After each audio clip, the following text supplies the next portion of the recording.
Magandang araw mga ka-e-bike, Mami S po ulit. Nagbabalik po tayo ngayon dito sa NWOW branch dito sa Santa Maria, Bulacan. Kayo po, kung bibili po kayo ng NWOW, dito na po kayo, kung tiga rito po kayo sa Santa Maria, Bulacan.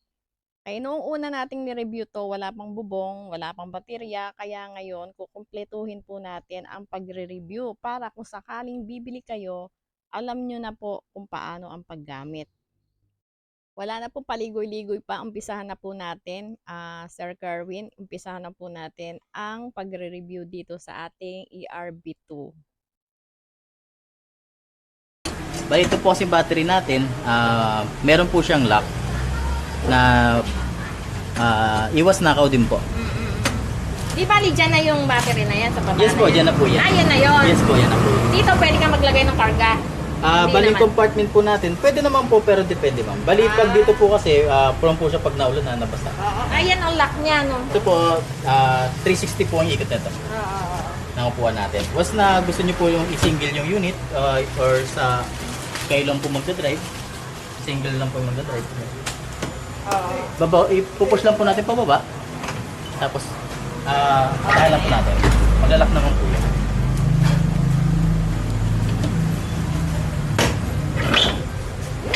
Una siya. Yan. Tapos po yung compartment po natin, yung sa likod. Oo. Yan po. Compartment po natin. Okay. Yan po. Bali, sa paggamit po ng e-bike natin, ma'am, una po natin gagawin is, pinutin po natin yung unlock. Unlock.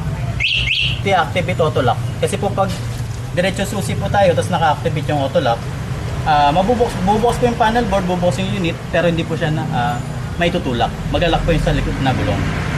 Yan po. Yan.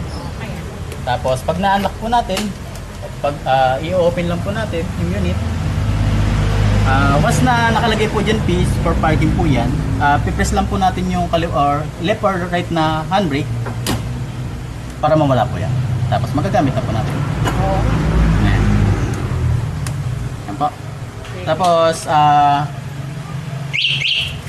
sa remote po natin may lock sign.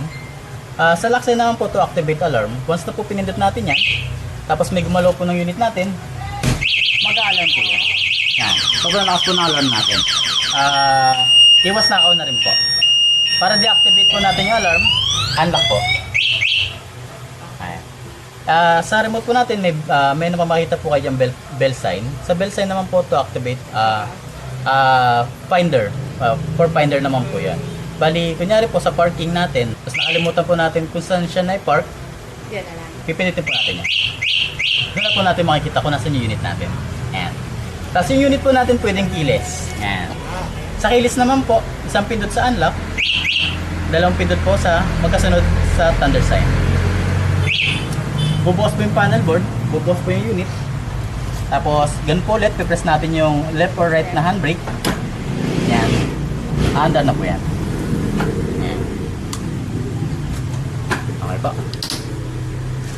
Yan po. Pag binuksan po siya natin ng unit ng keyless, unlock po Okay. ang pipindutin para Bumalik sa po, yes.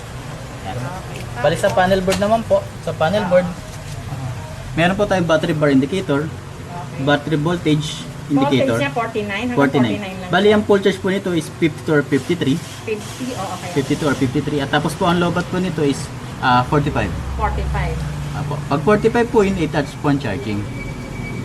6 hours ang charging. 6 hours, Yes po, 6 hours ang charging. Tapos po, bago po nyo i-charge, kung lobat po, kung galing sa gamit, papahingan po muna ng at least 30 minutes bago po i-charge. Para po mag-cool down yung battery. So 6 hours lang talaga yan? 6 to 8 or 6 hours? 6 to 8 hours po.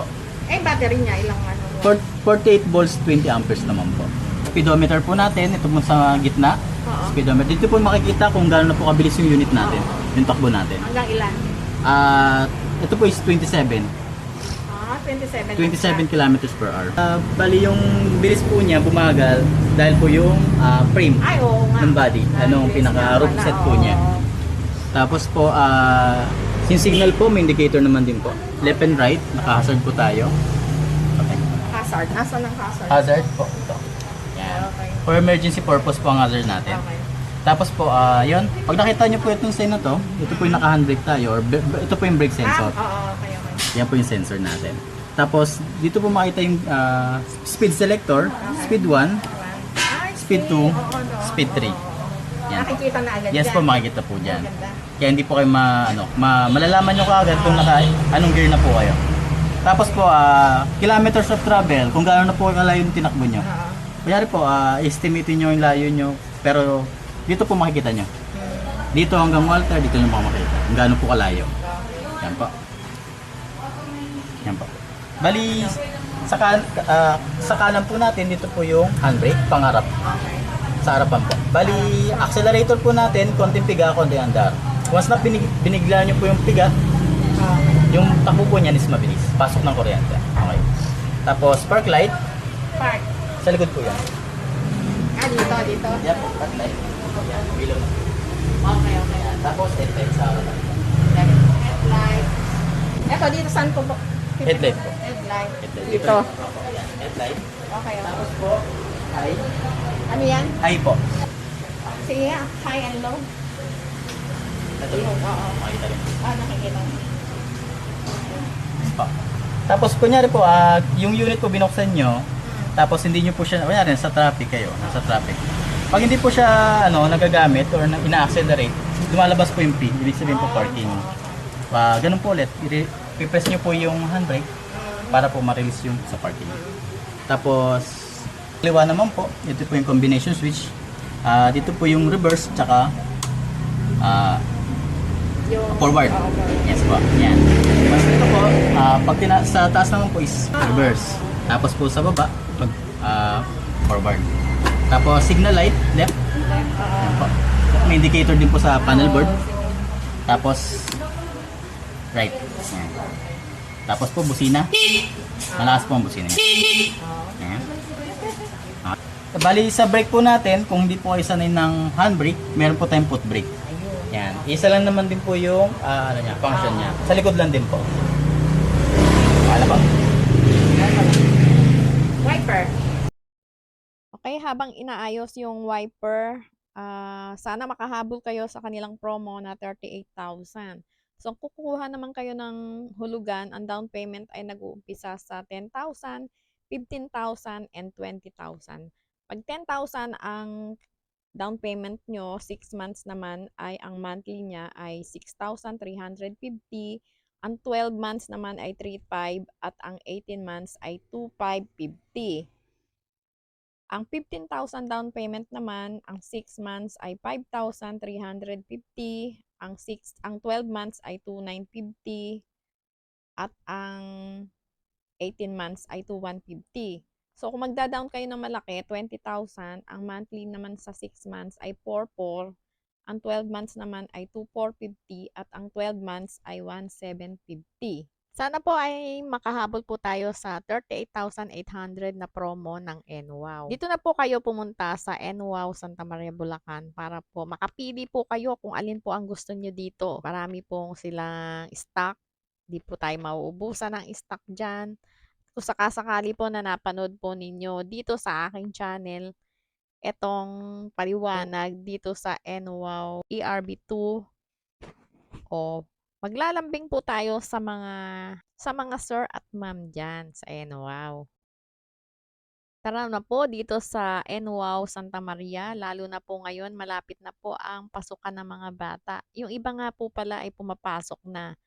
So, habol po tayo sa promo, baka sakaling meron pa po kayong abutan. Yun. Dali lang. Sige. Okay. Ito po pag may angkas po kayong bata, function po. Pag Pagka naman wala, at nag-aangkas kayo sa likod, adjust lang yan. Yes po, bababa ulit po ito. Bababa ulit. Yun, tapos i-adjust. Yun. Tapos, Galak naman. Sana po ay naipaliwanag po namin ng maayos para sa inyo. At dito na po kayo bumili at maglalambing po tayo sa kanila para bigyan po tayo ng discount. Okay po? Magkita-kita po tayo dito sa NWOW Santa Maria, Bulacan. Bye-bye!